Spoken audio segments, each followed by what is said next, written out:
पक्षाच्या वरिष्ठ नेत्यांशी मी चर्चा करत असतो। आणि अजित दादांच्या बद्दल मी काय बोलणार, मी छोटा माणूस आहे ना। अजित दादा 7 वेळा उपमुख्यमंत्री आहे, मी 3.25 तालुक्याचा आमदार आहे, मी गरीब माणूस आहे।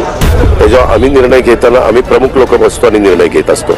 असं वेगवेगळ्या पक्षातले खालचे कार्यकर्ते बोलायला लागले तर त्याला काही अंतच राहणार नाही। अजित दादांना विचारा आम्ही कोण, अरे 3.25 तालुक्याचा आमदार आहे, मी किरकोळ माणूस आहे। ठीक आहे, माझी गोष्ट वेगळी आहे। माझ्या त्यावेळेस जे काही घटना घडलेली होती ते बघितल्यानंतर मला ते असह्य झालं, म्हणून मी ते राजीनामा दिला। आता चौकशा चालू आहे, तर चौकशीमध्ये मी पुन्हा तुम्हाला सांगतोय, दोषी तरी पाठीशी घातलं जाणार नाही, कारवाई केलीच जाईल। मी राजीनाम्याची मागणीच केली नाही ना। मी नाही, प्रकाश सोळंकेंनी मागणी केली।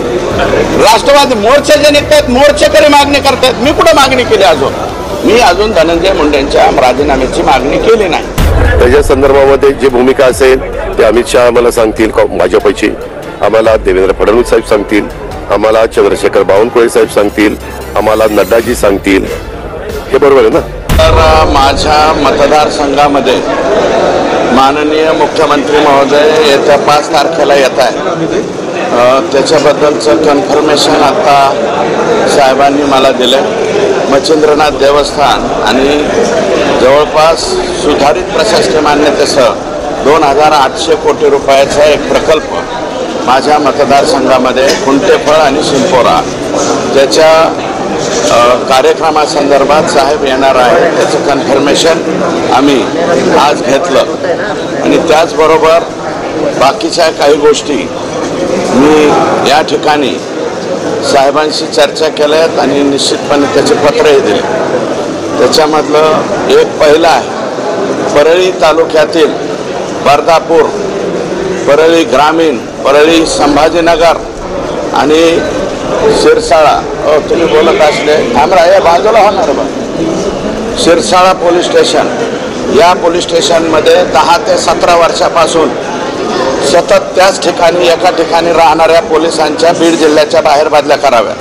एक दुसरं, वाल्मिक कराड यांना फरार होण्यासाठी ज्यांनी सहकार्य केलेले ते सगळे लोक, त्याचे नंबर, त्याचे पुरावेसह कागदपत्र आम्ही पोलिसांच्याकडे दिलेले, ते सगळे सह आरोपी याच्यामध्ये झाले पाहिजे।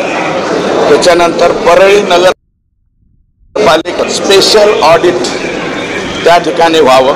मी काल ऑडिट आणलं होतं, परंतु स्पेशल ऑडिट व्हावं, कारण एका व्यक्तीच्या नावावर 46 कोटी रुपये उचलले। अरे कोण बोलतोय?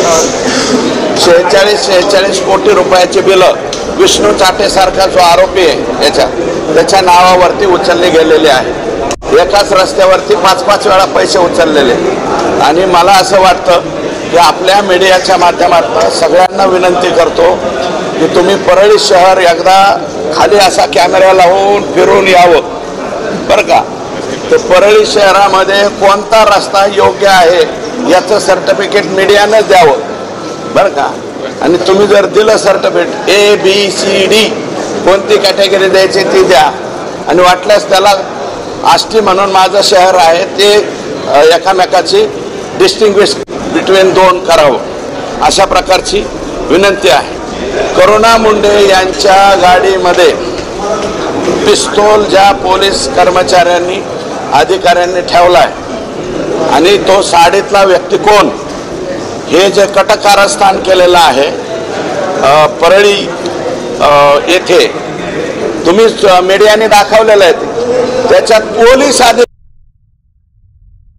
माणसांनी बंदूक ठेवल्याच्या नंतर ते असे खाली हाताने मागून ते ड्रॉप करतायत, ज्यांच्या चेहऱ्याला ज्यांचे तोंड यांनी बांधलेले आहेत, काय नाही मास्क नाही, रुमालाने आडवे लावले, स्कार्फ।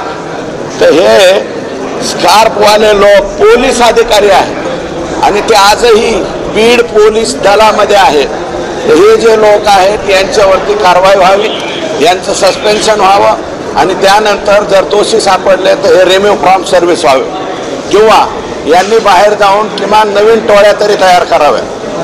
कारण यातला एक मी सांगितलंय, 15 भास्कर केंद्रे नावाचा एक पोलीस 15 वर्षापासून तिथंच आहे, याच्या स्वतःच्या 15 JCB आहेत, 100 राखेचे टिप्पर आहेत आणि तिथला जो मटक्यावाला आहे त्याची ह्याच्याबरोबर अर्धी पार्टनरशिप आहे। आणि हे मी बोलतोय हे फक्त तुम्ही ऐकू नका, मीडियाला माझी विनंती, हे खरं आहे का नाही तिथं जाऊन चेक करा, परळीत जाऊन चेक करा। या परळीमध्ये काय काय चाललेलं आहे ते मी तुम्हाला सांगतो। आणि सुप्रीम कोर्टाची फक्त राखेचा विषय पुढं, परळी थर्मलला गेल्या 20 वर्षापासून काही अधिकारी 20 वर्षापासून काही अधिकारी आणि कर्मचारी एकाच पोस्टवरती आहेत 20 वर्षापासून, एका 20 वर्षापासून कुठेही मला वाटतं 3 वर्षाचा पुढे बदला अधिनियम 3 वर्षाचा आहे, 4थं वर्ष राहू शकतात, 5वं वर्ष राहायचं असेल तर राज्याच्या मुख्यमंत्र्यांची परवानगी लागते। म्हणून परळी थर्मल मधल्या अधिकाऱ्यांना कोणत्या कोणत्या मुख्यमंत्र्यांनी 20 वर्षापर्यंत राहण्याची परवानगी दिली, हे अशा प्रकारचं पत्र मी माननीय मुख्यमंत्र्यांना दिलेलं आहे। आणि त्याचं जे स्वतंत्र डिपार्टमेंट आहे त्यांनाही मी पत्र देतोय, ते काय MSCTCL काय म्हणतात त्याला बरं का, 1 मिनिट माझं होऊ द्या। मग त्याच्यानंतर परळी थर्मल मधला अवैध राखेचे जे साठे आहेत, अवैध राखेचे जे साठे आहेत, अवैध राखेचे जे साठे आहेत ते साठे जप्त करण्यात यावेत। कोणाकोणाचे आहेत त्यांची सगळ्यांची यादी माझ्याकडे आहे, ती यादी मी पोलीसकडे देणार आहे आणि थर्मलच्या अधिकाऱ्यांकडे देणार आहे। त्याच्यामध्ये कोण कोण लोक आहेत उद्याच्याला मीडियात यांची नावं आल्याच्या नंतर तुम्ही आश्चर्यचकित व्हाल, अशा लोकांचे हे डेपो आहे। दुसरं, अवैध वाहतूक आजही परळी थर्मलच्या राखेचे चालू आहे, दिवसा घाबरून बंद आहे, परंतु रात्रीची मात्र ही राख उचलली जाते। आणि ही राख आता बाहेरच्या राज्यातली बंद झाली, बाहेरच्या जिल्ह्यातली बंद झाली, परंतु आमच्या जिल्हा अंतर्गत मात्र चालू आहे आणि बेमालूमपणे चालू आहे। त्याच्यामुळे ह्यांच्यावरती कारवाई व्हावी। भगीरथ बियाणी नावाचे एक व्यापारी आणि भारतीय जनता पार्टीचे कार्यकर्ते यांची अचानकपणे स्वतः गोळी झाडून आत्महत्या केली, त्या आत्महत्येची सुद्धा चौकशी व्हावी, अशा प्रकारची मागणी मी या ठिकाणी केलेली आहे।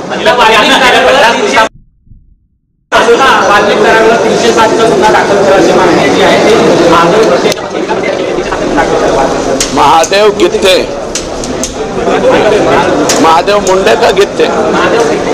गित्ते, हो। मग ते मागचं प्रकरण आहे ज्याच्यामध्ये त्यांनी स्टेटमेंट करताना वाल्मिकांना केलता, तर यांनी दुसराच वाल्मिकांना दाखवला। वाल्मिकांना म्हणजे जिल्ह्यात एकच अण्णा आहे, डेंजर अण्णा कोण? एकच, हुकुम मेरे आका, एकच आका होता ना, दुसरा आकाचा आका आहे, पण आका मात्र एकच होता, जो आता काही क्लिप बिप सुद्धा बाहेर येतात।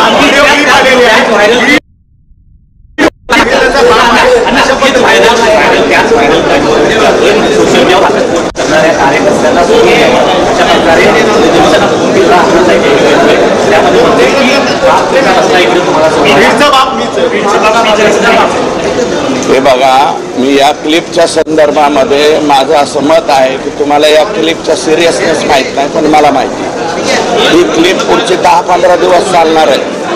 माझी विनंती एकच आहे की कोण त्या महिला अधिकारी आहेत ज्यांना आकानी फोन केलेला आहे, कोण तो आरोपी आहे पोरगा म्हणल्यानं, आणि किरकोळ केस आहे असं कोण म्हणालंय? मी नाही, त्या क्लिपमध्ये आलंय। तर आकांनी हा फोन कोणत्या महिला अधिकाऱ्याला केलेला आहे, हे प्रकरण काय आहे आणि हे काय झालेलं आहे हे जरा मीडियानेच बाहेर आणावं आणि त्याच्यावरती मी नंतर उत्तर देईन। माझ्याकडं भरपूर माहिती आहे या क्लिपच्या संदर्भात, परंतु मी याचं उत्तर आज देणार नाही।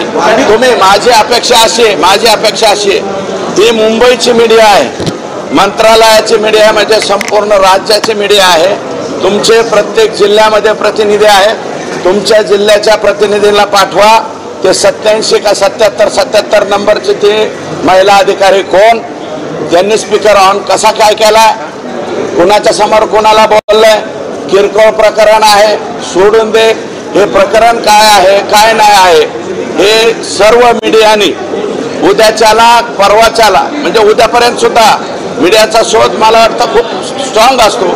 मीडियाने जाऊन चौकशी करावी आणि त्याच्यानंतर मी उत्तर देईन.